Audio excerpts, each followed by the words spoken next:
Kaka-trade lang sa Terra Firma, hindi pa nga nagagamit sa jeep. Terence Romeo, sa Hinebra naman daw ang punta. Mikey Williams to Converge, Alex Stockton to TNT. Isiniwalat at tinuldo ka na ang usap-usapang yan. At bago nga ang lahat, baka naman po pwedeng makahingi ng isang subscription para sa ating channel or paki-follow na rin po kung nagustuhan nyo ang ating mga basketball update. At kung ito na may makakabigat para sa inyo, kahit isang like and share na lamang po. Maraming salamat po.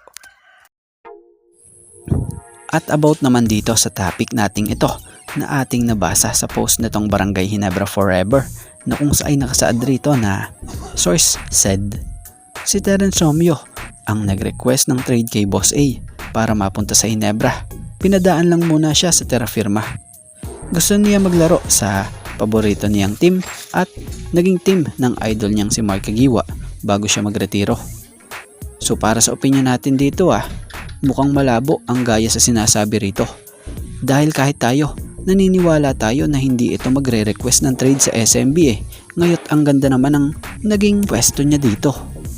Kung mababasa nyo, yung naging mensahe niya nga talagang magugulat at nalungkot na rin siya nang maalis nga siya sa team ng SMB So about sa Hinebra naman, medyo malabo na kumuha nga po ng guard ang Barangay Hinebra dahil loaded nga po sila ngayon ng guard Dahil big man nga po or sentro ang kulang sa kanila.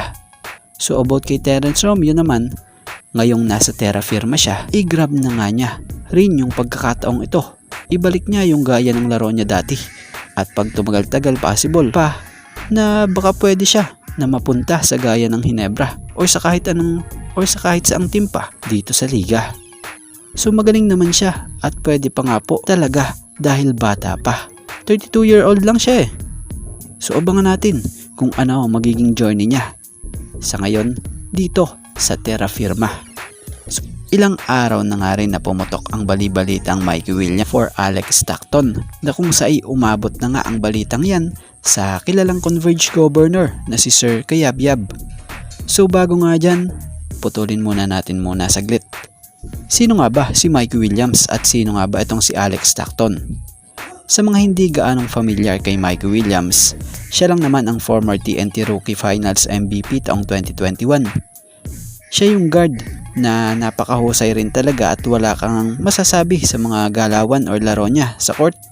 Kaya lang pagdating sa usaping negotiation, dito nga po nagkakaroon ng hindi maayos na pagkakaintindihan kaya magpahanggang ngayon nga hindi ito nakikitang naglalaro sa TNT. So sayang ang guard na ito biruin mo, sa maikling season pa lang ng paglalaro nito sa PBA, nakalasap na agad siya ng pagiging 2-time PBA champion with 2-time PBA Finals MVP. At yung Alex Stockton naman, ito'y ang isa sa pinakamahalagang player ngayon para sa Converge dahil sa ganda nga po ng nilalaro nito ngayon na siya nga pong napansin din ni Converge Team Governor Kayabyab.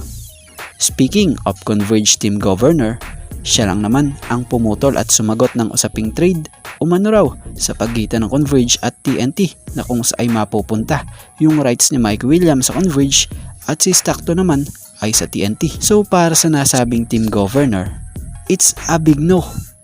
No way na mangyayari yun. Never in my dreams na I'm trading Alex Stockton.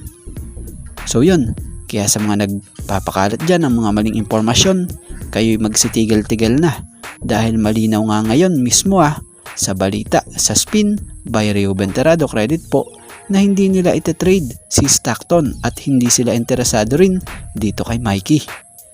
So yun, malaking tulong na rin yung ginawang ito ni Converge Team Governor dahil para sa kanya, iniisip niya yung magiging pakiramdam ng player nila na kung sakaling magtuloy-tuloy pa yung ganong rumors, possible makaapekto sa nilalaro ni Stockton na siyang napakaganda pamandan ng performance na ginagawa nito sa team.